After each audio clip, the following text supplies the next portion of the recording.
stato un percorso molto duro, sono stati passati 2 mesi in rianimazione, dopodiché pian piano al risveglio iniziare a muovere qualche arto. Un percorso tutto in salita, iniziato a maggio dello scorso anno e tuttora in corso, inizialmente a rischio della vita, oggi con la prospettiva di un recupero funzionale dei deficit motori e cerebrali causati da una encefalite provocata da una puntura di zecca. 45 anni, Alberto Chele è originario di Frescada di Preganziol, nel Trevigiano, ma risiede da tempo a Borca di Cadore.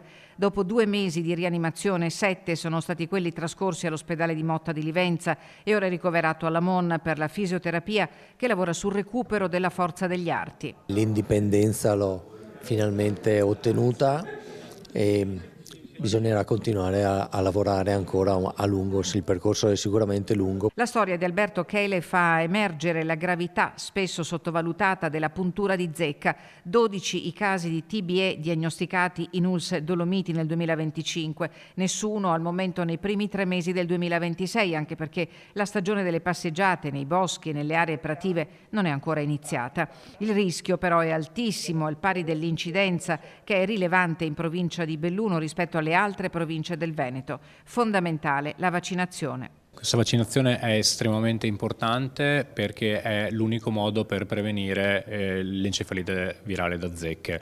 È un virus che non ha una cura specifica e la vaccinazione è altamente efficace e effettuandola si può prevenire quasi al 100% il rischio di contrarre un'infezione di questo tipo. Per i residenti nel territorio dell'ULSS 1 dal 2019 la vaccinazione è gratuita, prezzo calmierato per il resto della popolazione del Veneto. La vaccinazione può essere iniziata in qualsiasi periodo dell'anno sapendo che necessita di un ciclo primario a 3 dosi prima di essere pienamente efficace, quindi ci vorranno comunque da quando è iniziata almeno 6-10 mesi per poter avere un'efficacia completa. Se d'estate venite sui montagna dalle parti lì, Cadore eccetera, vaccinatevi, sicuramente meglio, vi evitate almeno questa trafila, questo iter che mi è capitato.